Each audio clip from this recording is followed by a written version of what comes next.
Hey guys, welcome to episode 3 of my Fruits Basket reading vlog series.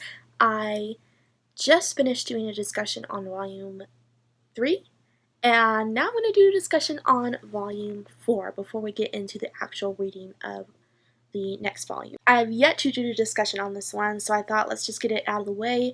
It'll be a good way to open up this vlog, this episode. So let's just get right into it. By the way, if this is the first video you're seeing of this series, I'll leave links to episode 1 and 2 in the description, so you can check those out if you're not caught up and if you're interested too. So volume 4 opens up with the new school year. Toru, Yuki, and Kyo are now second year. So because Haru and Momiji are first years at their school, Kyo and Toru go looking for them because I think Hana and Ua wanted to meet them. And so Toru is left in the hallway while Kyo is asking freshman girls, like, are they in your class? Can you get them? And then he turns around and sees that Toru is just like in La La Land while these two guys are talking about, trying to like get with her and hook up with her, and he overhears. And so what he does to protect her is he like blocks her against the wall to make it look like he's her boyfriend, and that scares the guys off. And Toru's just like, what just happened? And then Kyo's like, you can't stand there and act like a doofus, otherwise you're gonna get kidnapped or something. I love that part so much. Toru is just like such a ditz. She does not take in her surroundings, and Kyo is like worried about her because he's like, if you're not alert, something bad might happen to you, and she just doesn't really get it. It's just really funny. So they find Momiji and Toru, and Momiji comes up to them wearing the girls' school uniform, and Kyo is like, are you stupid? Why would you wear a girl's uniform? And Momiji's like, but it looks so good on me. And it does look adorable on him. I can't even imagine him at this age that he's in right now and how he looks in the boys' uniform. He looks so much better in the girls' uniform. He just looks so cute. I'm like, I agree with Momiji and Toru. Like, he looks adorable in the girls' uniform. I don't even mind. The principal of the council comes and finds them and is all over Momiji about wearing a girl's uniform, saying it's inappropriate, that he should not be wearing it, he needs to wear the boy's uniform. And then Momiji cries because he's like, but it looks so good on me. And that just made me sad because I'm like, yes, it does, just leave him alone, it shouldn't be a big deal. And then the president goes off on Haru because of his hair color, saying that that's not your natural hair color, you should not be wearing white hair, it's not appropriate. And everyone's telling him, yeah, that is his natural hair color, but he does not believe him. And when the president keeps on going off and going off, Haru turns into Black Haru and is like beating him up. Things just escalated at that scene so quickly. So many things were happening, and Toru was kind of left like, what the heck is going on? And then Momiji is like just in, like, doesn't even care what's happening. He's like all over Toru, like being all sweet with her. It's just, that scene felt like it was made while the author and creators were on, like, I don't know, drugs. I mean, it was just such a crazy scene. And it gets crazier when Haru is forced to prove his natural hair color by taking the president into the bathroom and showing other parts of him that have white hair. Which, it's obvious what he did to show him. I love that part so much. And then Haru comes out and, it's revealed that, he showed him his hair in a certain way. And then Toru's like, how did you show him? Because she's so naive and so innocent. She does not understand. How did you convince him that that's your natural hair color? And Haru, it just gets so weird because he's still in Black Haru mode. So he, like, goes over to Toru and is like, come with me and I'll show you. And that leads Yuki and Kyo to beat him up. They punch him, and then he goes right back to White Haru and is like, what just happened? It's one of my favorite scenes, especially in the anime. It's just so crazy. Things go down and escalate so quickly. Like, that was really one of the most bizarre scenes in the series and in the anime. But I love it so much. So we're finally introduced to Akito. He shows up at the school and that leads all the Soma boys to be pretty freaked out. They do not want to run into him at school, especially Yuki. But Toru runs into him first on accident, and so he introduces himself, and Yuki shows up, and Akito goes to him and asks him, why did you skip out on the New Year's banquet? Which leaves Yuki so scared all of a sudden, and Toru gets worried, so he pushes Akito away from Yuki. And so Akito leaves, and Toru is left to wonder why Yuki looked so frightened. And it's kind of revealed that it's because Akito used to abuse Yuki. And that's not something we knew before this scene, but it's revealed that Akito would abuse him when he was a child. And that has never gone away from Yuki. It's never left his mind that that happened. So he's always been so terrified of Akito and never wants to see him. So when he sees him at school, it's something that he wasn't expecting, and it gave him a lot of anxiety. And, you know, like I said, don't love Yuki, but some parts of his story are super sad, so I do feel for him. No one should have to go through abuse, especially as a child, and that's something that Yuki had to go through by Akito's hand, and so that's why he's so terrified of him, which is just, it's so heartbreaking. I really feel for him because of that. And it also shows how Yuki begged Shigure to take him with him. When Shigure left the Soma house and was going to live outside, Yuki went over and just begged for him to, like, save him from Akito, which just broke my heart so much. And it's just so nice of a Shigure to give him a home and to get him out of that situation, because Yuki felt so trapped living there with Akito and being abused, but Shigure saved him. So now Yuki is in a better place, which is such a great thing. Another character that is introduced in this volume is Ayami, and Ayami is probably the most eccentric character in this series. He is just over the top, but in just the best way. He is the snake, and Toru Fruits first meets him when she is walking back to the house after gardening with Yuki, and a snake just crawls up her dress. And I'm not afraid of snakes. Like, I actually like snakes, but if a snake were just to come out of nowhere and crawl up my clothes, I would be pretty freaked out. So she freaks out a little, but then she's told that this is a member of the Zodiac. This is actually a person. It's also revealed that Ayami is Yuki's older brother, and their relationship is really strained for pretty sad and understandable reasons. Another relationship I love in this book is the relationship between Shigure and Ayami. When they are together, they just say the weirdest, most creepiest, perverted things, but they do it in a joking way, like they're not serious. They say these just romantic things to each other, and then they like give each other a thumbs up after they say it, and the kids are just like, what the hell is wrong with you guys? But I love those parts when they're like acting like that. And Shigure also says that him and Ayami and Hattori were and still are best friends. They're like a trio, which I think is super cool.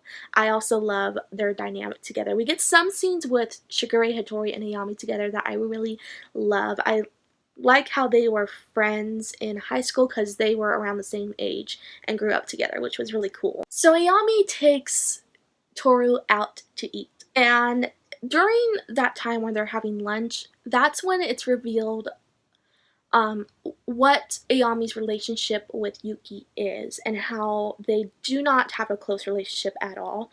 And it's because that Yuki grew up isolated from everyone because he was always with Akito, and meanwhile Akito was abusing him. So he was never around anyone. For years, Ayami barely knew he even had a brother.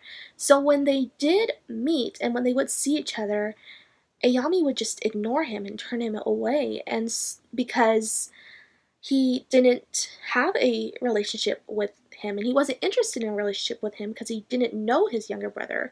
But then he came to regret it so much as an adult and has tried so hard to form a relationship with Yuki, but because Ayami would always push Yuki away, when Yuki was going to Ayami asking for help to take him away from Akito, and Ayami wouldn't show any concern and would just like tell him to leave.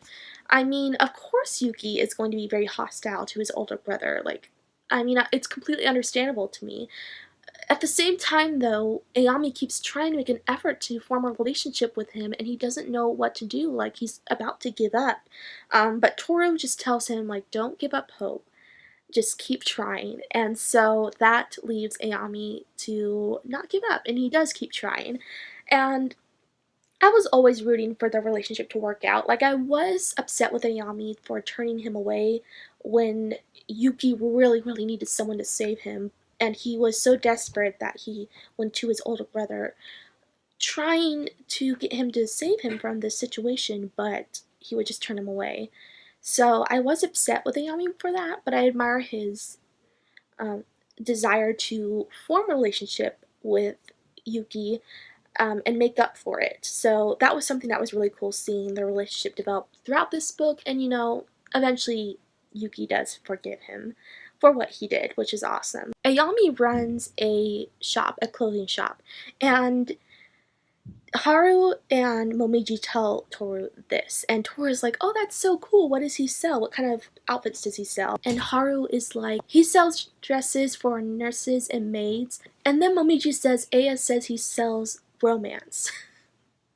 And Toru is so confused, but that is like a clue that he sells, outfits for cosplay or role play for inappropriate things. It was just like, I died the first time I learned that he basically ran a role play shop. Because that just, it fits his character so well. And Toru is just like, does not get it at all, because she's like so innocent. Sometimes she's just too innocent. Like, girl, you have been too sheltered from the world. But I love how Ayami sells like lingerie and roleplay outfits. And I also love the scene where we get to see his actual shop, and I think that comes later in the series, but I'm really looking forward to going back to that part where Toru and Yuki go into his shop, and Toru sees all his outfits and is still pretty confused on what are their purpose. So Ayami has stayed at Shigure's house for a few days, and Yuki and Kyo want him to leave so bad because he is just annoying them. He is telling him all of his stories from when he was in high school with Hotori and Shigure, which were very interesting stories and just so funny. Turns out he was the class president of his school. He was very popular in school, just like Yuki. But Kyo and Yuki keep telling him to leave, but he will not listen. It's not till Hotori comes and tells him it's time to go that Ayami's like, okay, I'm gone, bye. And they're like, what the heck? Why does he leave when Hotori tells him to leave?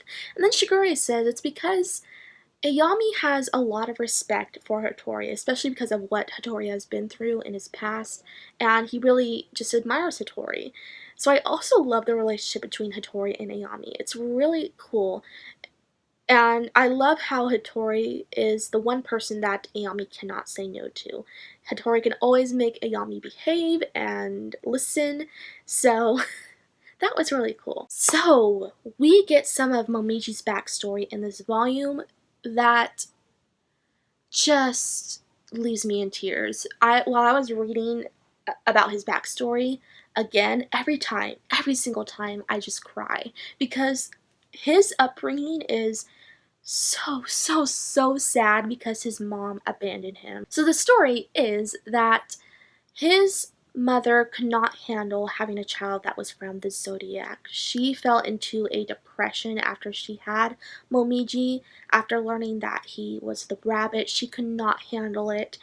So much so that she asked Hotori to erase her memories because she wanted to forget about him. This part gets me. It's when Hotori asks her, are you sure you want to go through with this? Are you sure you won't regret it? And she says, the only thing in this life that I regret is that that creature came out of my body. I was left speechless the first time I heard that, because this is your child.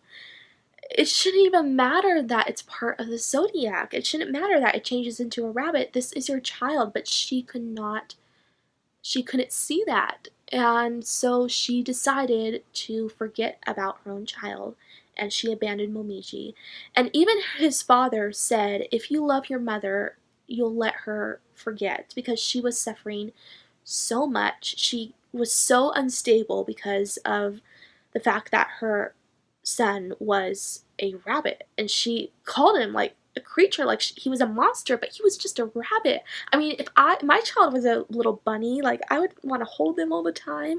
Like I would love to have my child be a rabbit, even though, you know, that would be weird. I mean, I wouldn't wish for them to, but if they were, I wouldn't mind. But she just, you know, treats him like he is just this monster when really he isn't, and she just could not understand. And I think this, one of the saddest parts, is that his father asked him to let his mom forget about him, because he says, like, if you love her, you'll let her forget. And it just shows how much his father gave up. I'm sure he tried to console his wife and let her know that this is still their son, but she just wouldn't believe him, and then he had to resort to that, asking Momiji to let her go through with it. It's just, it's so heartbreaking, and I'm honestly like trying not to cry on camera while just remembering this. And then after Momiji tells this to Toru, he goes on to say that he would not wish to erase the memories of his mother. He wouldn't wish to forget about her, because he views his memories as something that is precious. And I think I'm actually going to read this straight from the manga, what he says, because he says it better than I would. So he says, let's see. Even if they're sad memories, even if they're memories I'd rather forget, if I keep them and keep trying without running away, if I keep trying, then someday I'll be strong enough that those memories can't defeat me. So he chooses to keep those memories with him because they are a part of him. And, you know, so many of us have done things and have gone through things that we wish we wouldn't have and that we regret. But at the same time, they're a part of our past, and they make us who we are. And I think that's what Momiji was trying to get across, that this is just a part of his story, and he wouldn't wish those memories to go away. He wants to keep them, and he believes that he can overcome them. This is coming from like a 15-year-old boy. I mean, he is just so strong beyond his years. It's amazing how strong he is after the fact that his mother abandoned him, chose to forget about him, saw him as a monster. He is still so positive, and it's just amazing that he's this bubbly kid who you wouldn't think had gone through something so traumatic. He has, and it hasn't broken him. For some reason, he just is so strong. Even though, of course, it does hurt him that his mother is not in his life, but he is getting through it, and he is telling Toru that he will be strong. And it's just so sad. And he also has a little sister that doesn't even know that that's his older brother, and he sees his mom and her sister almost every day when they come to pick up his father from the building where Toru works at. He will sometimes see them and run into them, and his mother just thinks that he's someone else's child. She knows he's in the Soma family, but just thinks that it's, you know, it's some other person's kid, and doesn't know that that's actually her son. And so Momiji still has to see her and his little sister every day. It's just so sad. I'm like still trying not to cry, but Momiji does have one of the saddest backstories. And he mentioned that a mother of a Zodiac member will either overly protect their child or reject them. And he says, my mother was one who just rejected me.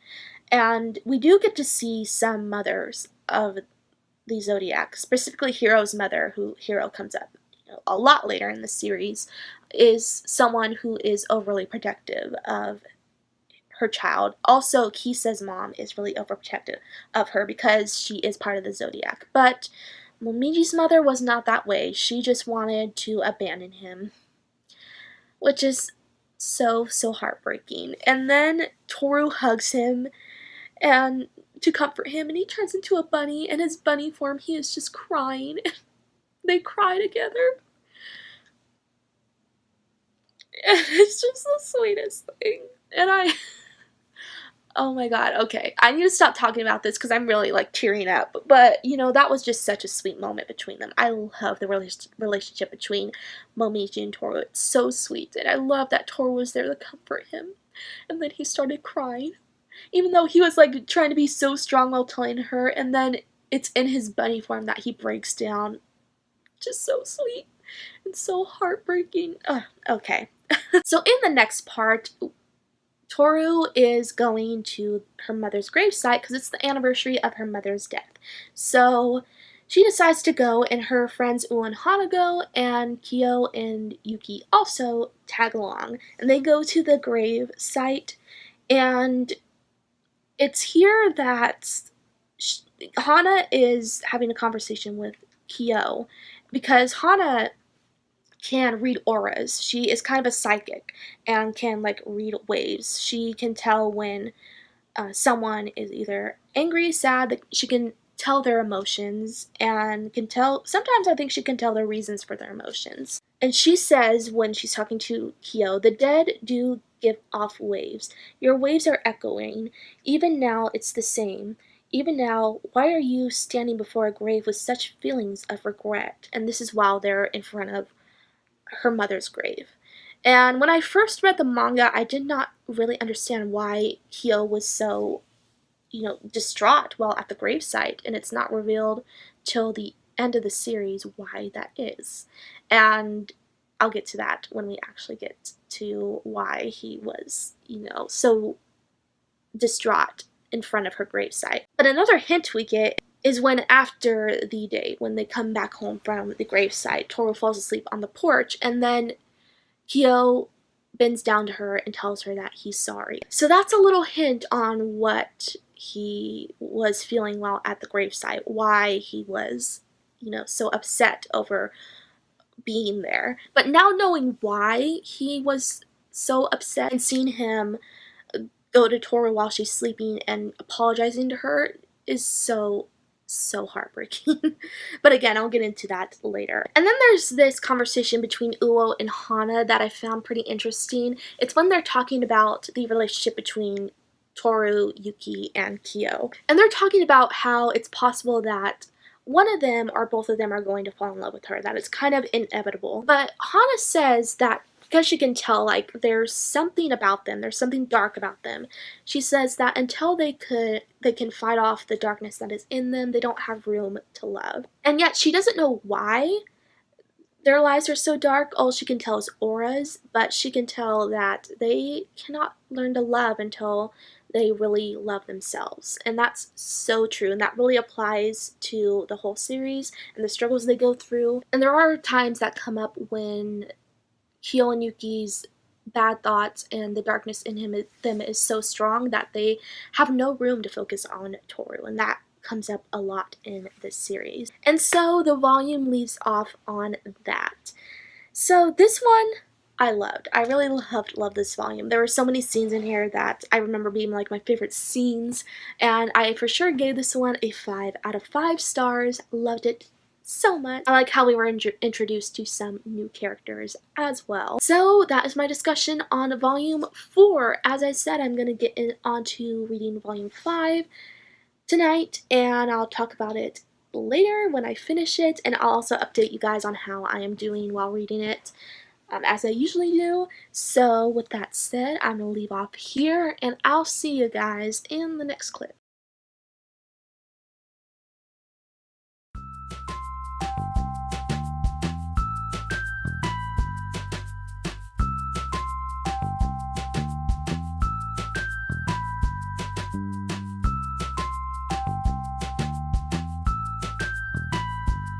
Hey, so I have not done a proper update today. Today is day 7, I think. I don't know. It'll say on the screen, obviously. I don't know what day it is, but I think it's 7. I have not picked up any more Fruits Basket today, but right now I am going to. I'm going to start on volume 5. I did not end up starting it last night, so I'm going to start it tonight. I went to the beach today and went out today, which was nice because I have not left this house to go somewhere in a while, so that was like so nice to get out of the house. So it was a good day. The only downside is I got a little sunburn because I wasn't expecting it to be sunny today. In California, it's been really overcast and rainy, but today it was really sunny and it didn't even come across my mind to bring sunblock, so I got a little burnt, but I've had worse sunburn, so we're okay.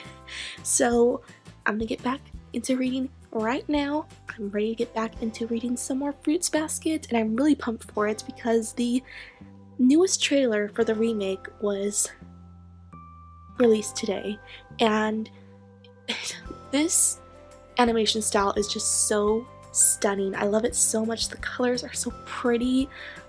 It just looks so amazing. I cannot wait to watch this anime. I mean, I'm even more excited for this anime reboot than I was for when the Hunger Games movies came out, and I was like ecstatic when the Hunger Games movies came out. So this is saying something. I am so excited for this remake, and just seeing the trailer and seeing the animation and seeing the characters again in a new format, a new animation style, is just, it's just amazing. I'm so excited.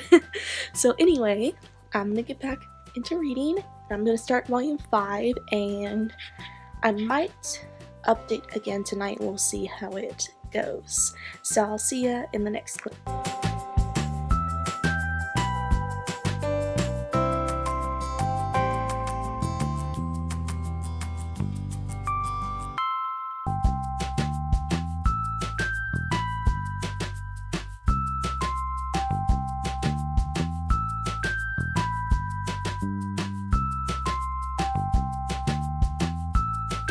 Okay, so I am back and ready to do another discussion. I have finished volume 5, so we're going to talk about it here. And as for an update for today, I have not picked up any more manga today because I wanted to get this discussion done first before I moved on. So right now I'm all caught up. And I'll probably be starting volume 6 tonight. Instead of reading, I've been actually watching anime, which I actually have not watched anime in a long time, but reading Fruits Basket has really made me feel like watching anime again. But I didn't want to start a new series just because it's been a while since I watched anime, so I thought, let's rewatch an anime that I love. So I put on Keiichi Maid-sama, which is the class president is a maid, and it's all about this girl who is the president of her high school. So she is very tough, not really easy to get along with, but she works part-time as a maid in a maid cafe. So she has like a double life, one where she's the super tough girl and then one where she is a maid. So it's a very funny series. It is a romance, and one of the guys at her school finds out that she's a maid and he's constantly like picking on her. It's just really cute. So I've been having fun rewatching it. I've watched like the first few episodes. So that's what I've been doing today instead of reading. But I'm going to get back to reading really soon. So let's just get into discussing Fruits Basket Volume 5. So in this volume, they go to a summer house, and Shigure has planned out this vacation and has just sprung this on Toru, Yuki, and Kyo all of a sudden. And Toru doesn't want to go because, again, she feels like it's too much. She's like, I already went on a vacation. I don't want to, make you take me to another one. But then Shigure's like, but I really wanted to go on that vacation with you and I didn't get to go, so I wanted to do this one. I want to go to the summer house because I'd be with you. And so she ends up agreeing to go because she feels bad. And then Yuki and Kyo are like, you're manipulating her. And then immediately after, Shigure's like, you wouldn't want me and Toru to go on the vacation alone, do you? And they're like, no, they decide to go. And then it's funny because it's kind of ironic because now they were manipulated into by Shigure, so I just love that whole part. Hattori also tags along. He's invited to go on the summer vacation, and he's super suspicious because he does not know why all of a sudden Shigure planned out this vacation and why he is there. Shigure is like, I was just trying to be nice, like I just wanted to be nice to everyone, even though everyone's suspicious on his intention. And then he's like, he doesn't want Hattori to be bored at all, so he brought a bunch of books for him to read, and Hattori says, he says, like, I do like reading. And as a reader myself, I came to appreciate his character even more because he is a reader. That is awesome. So that was really cool. And then Yuki and Kyo end up trying to take her to the lake that's by the summer house. But Toru ends up tripping, and Yuki and Kyo try to save her by trying to hold her and catch her, but they end up transforming because of that. So now they are a cat and a rat, and they have this whole fighting scene. Toru has been suspicious that something is off between them because they haven't been fighting at all. They haven't been talking to each other and have just been very weird lately. So that leads her to be very worried, and it makes her feel like she did something wrong, even though I can't even imagine her doing anything wrong because she is not much of a troublemaker. So I was like, Tora, you probably did not do anything wrong. The reason why they're really off, it was kind of hinted that it's because of the hat that Toru owns, that has been brought up throughout the series so far. There's something about the hat that they are drawn to, which we find out about a lot later in the series why that is, but that has left them to be kind of on edge because they have a lot on their mind. And so while they are in their cat and rat forms, when they are finally fighting again, Toru laughs and is just so happy. She's like, I shouldn't be happy that you guys are fighting again, but it's like you're back to normal now, which was really, really sweet. So Ayami finds out that they are at the summer house, and he decides to show up uninvited, and so Yuki and Kyo are pretty pissed at that because they are so irritated by him. They did not appreciate that he had showed up. But Ayami came for good intentions. It is revealed that the reason that Shigure organized this trip is because Kana, who is Hattori's ex-girlfriend that took away her memories of him, just got married. So Ayami and Shigure were trying to do something nice for Hattori by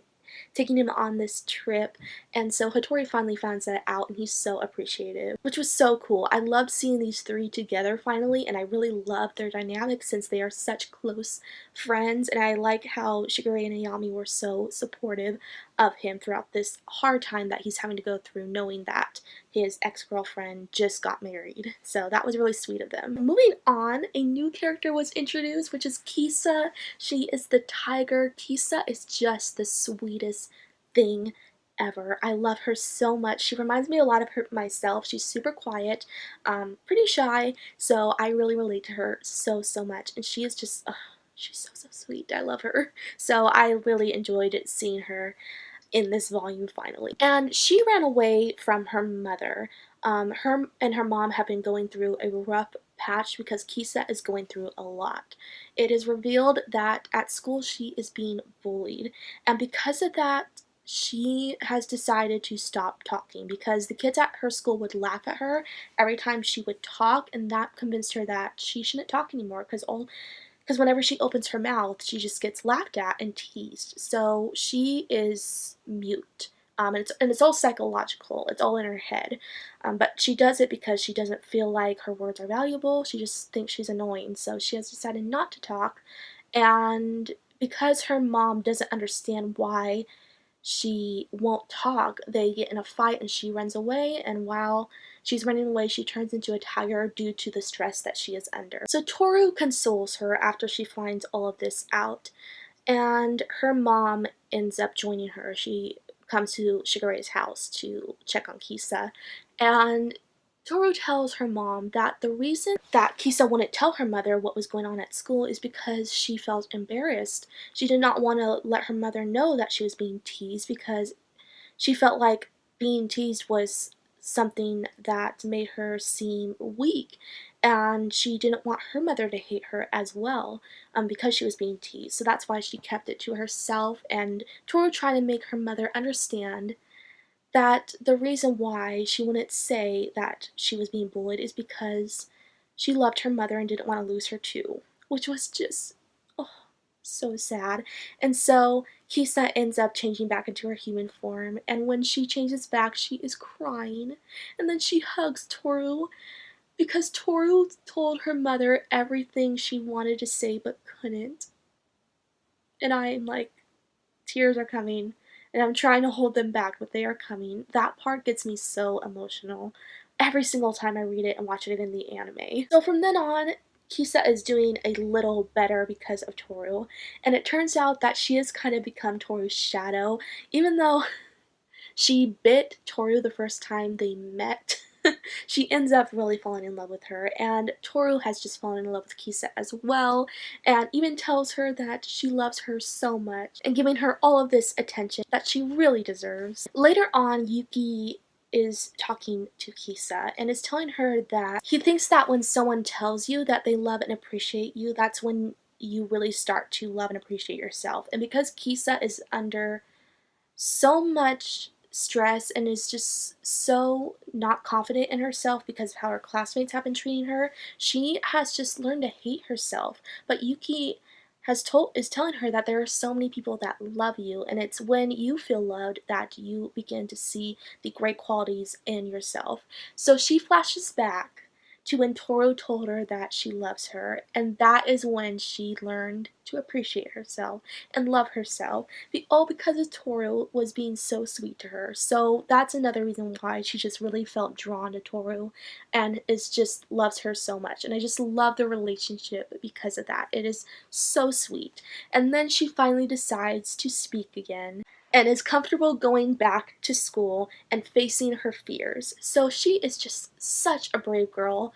Bullying is something that hits me so hard. I hate bullying. I hate that it still happens today. It is never, never okay. It can be so psychologically damaging to someone, especially children, and it really messed up Kisa and her life. But now she is facing her fears, and she's being so brave by going back to school. So I loved her little story. I love her backstory. I like how strong she is for such a little girl. So we get a whole chapter about Toru's friend Hana in this volume. And Yuki's fan club is wanting to find her weakness so that they can get Toru to stop hanging out with Yuki, because they want to get to Toru, but they cannot get to Toru without getting through Hana. And because Hana is super intimidating and scary because they view her as a witch because she's psychic, they need to go through Hana first. And so they're trying to find her weakness to take her down. So they ask Hana to go to her house and just have a hangout where they're going to try to find her weakness. And so this chapter was just super funny because these girls are so annoying and so naive and over the top. They make a guess that Hana's house is like haunted because she's psychic, and then when they get to her house, it's just a normal looking house, and they're like, oh, it's just normal.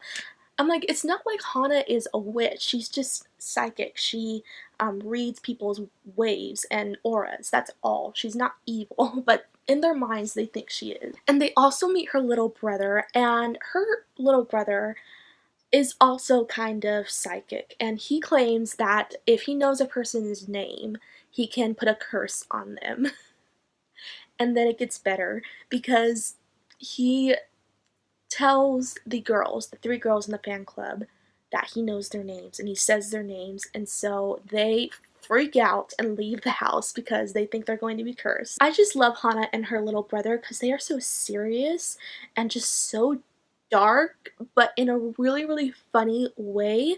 Like, they're not really trying to be scary, but they just are naturally, and so they freak out the girls so much to where they run away from them, when really they're pretty much harmless. And all along, Hana knew that the girls were trying to get to her to get to Toru, and she was not going to let that happen. She reveals that she does have a weakness, and that weakness is Toru.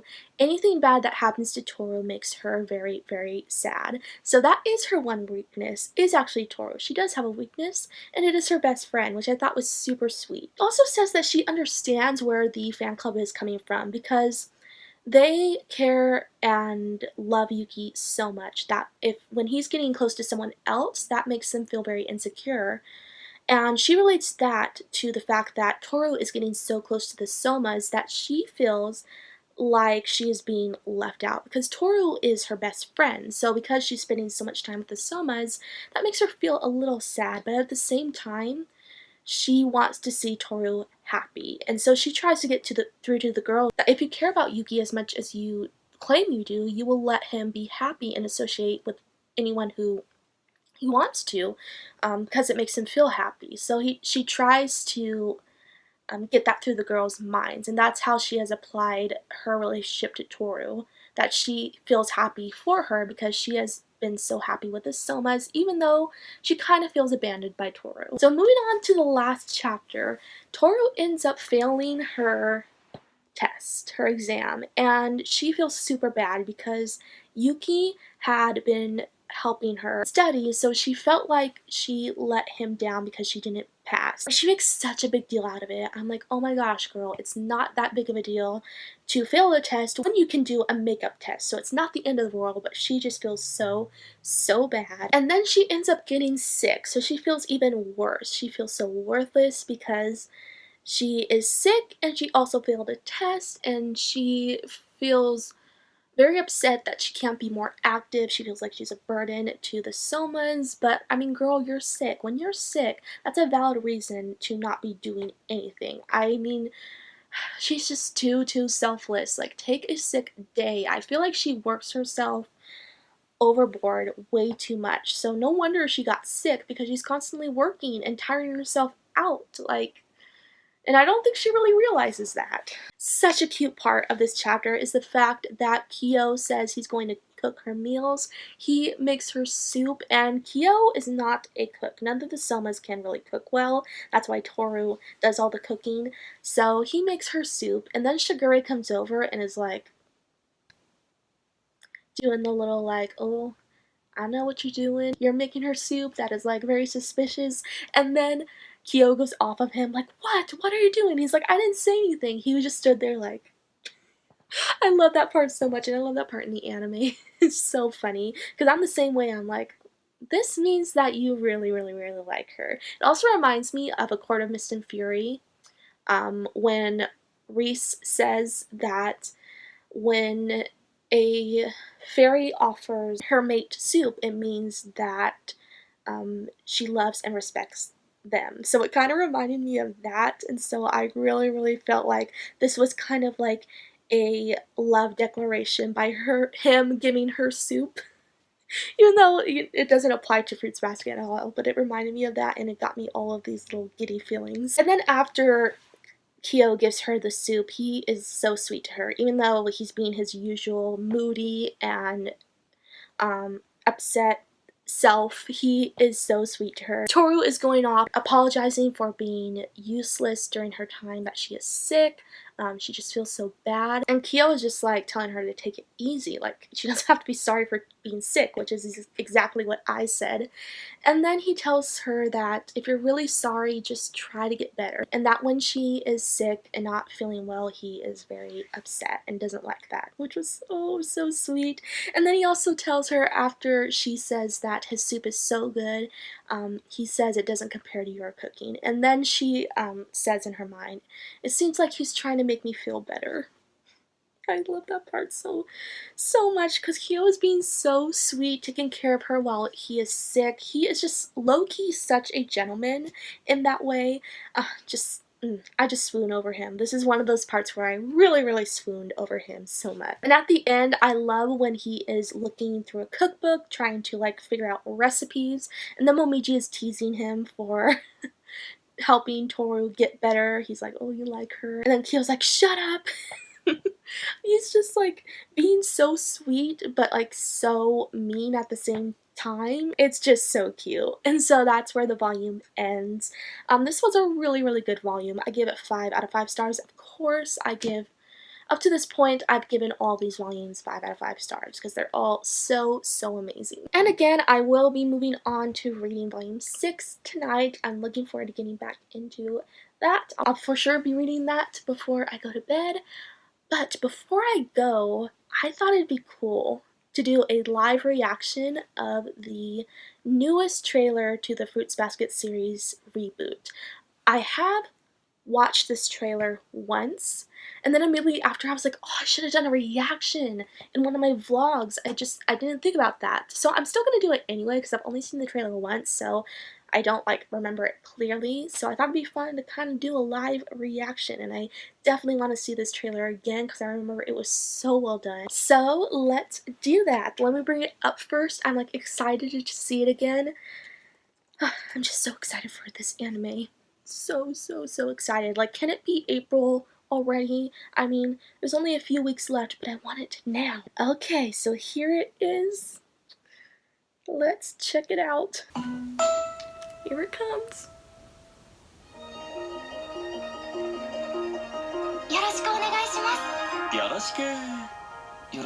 I mentioned so many times how I love the animation. It's so pretty.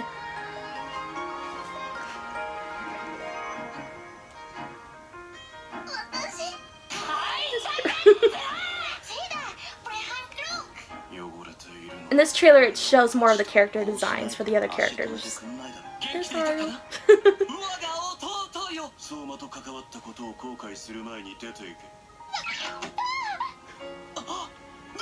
one of my favorite parts in the beginning.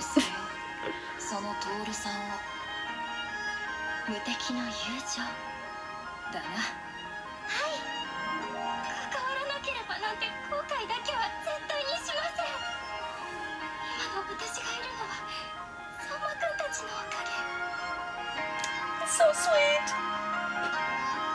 I'm like gonna cry already.